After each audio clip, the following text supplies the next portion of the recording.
Lesson 4. Earlier and present houses. We all need a house to live in. A house protects us from heat, cold, rain, wild animals and thieves. We can keep our belongings safe in our house. Our house gives us a comfortable and stable life.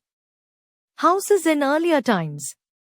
Earlier, most people lived in villages and built kucha houses. It did not cost much then. It was usually made by family members themselves. Cow dung mixed with mud was used to make the floor. This would keep the insects away. They also used mud to build the four walls. Strips of wood were joined to make a frame and fixed on the four walls. Straw and leaves of trees like kikar and neem were placed on the frame so that termites would not harm the wood. Old gunny bags were placed on these leaves. This was covered with mud to make the roof. These houses were not very strong. They needed repair from time to time. Some people lived in a very big house. Space was not a problem those days. So, most of the people built single-storied houses. They used limestone, stone chips, wood and mud bricks. Most houses had rooms built around a central courtyard called the angan. It was a place for the children to play in, elders to sit and chat, and for women to work. There was a hand pump or a well in the angan for drawing water. Houses had high ceilings and thick walls. These walls kept the house cool even in summer. People did not need air conditioners or even fans in summer as we need today. The kitchen was generally away from the living rooms so that smoke did not enter the rooms. Houses in modern times. Time has changed. Now, most of the people in cities and towns live in permanent houses called pakka houses. These are made of materials like bricks, cement, tiles, steel, marbles, iron and glass. The walls are made of bricks and plastered with a mixture of cement, sand and water. The flooring is made of marbles or stones. Brick, steel rods and cement are used for constructing the walls and roof. Wood and glass are used for making the doors and windows. Pakka houses are very strong. They do not need repair frequently. Every house has all the modern facilities. The toilet and the bathroom are inside the house. Pipes are put in the kitchen and toilet to remove the waste.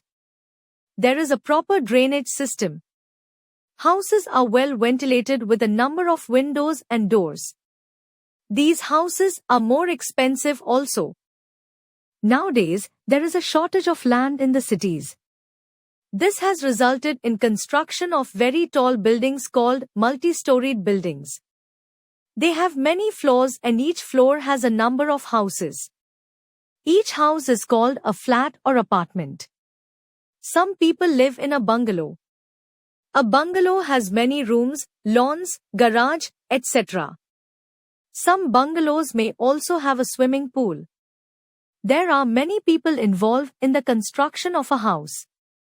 Let us know who they are and what they do. An architect makes the plan of the house. A mason lays the bricks and plasters the walls. A carpenter makes the doors and windows. An electrician fits wires and plugs for electricity. A plumber fits pipes and taps for water. A painter paints the house. An engineer supervises the construction of the house. Life in slums. People from villages come to cities in search of work. Some of them work as domestic helpers, mechanics, construction laborers and factory workers. They cannot afford to live in a rented house or build their own house. So, they make houses of whatever material they can gather and build shelters for their families in open spaces. These areas are called slums. Slums are not legal colonies and have no facilities for hygienic toilets, sewerage, drinking water or electricity.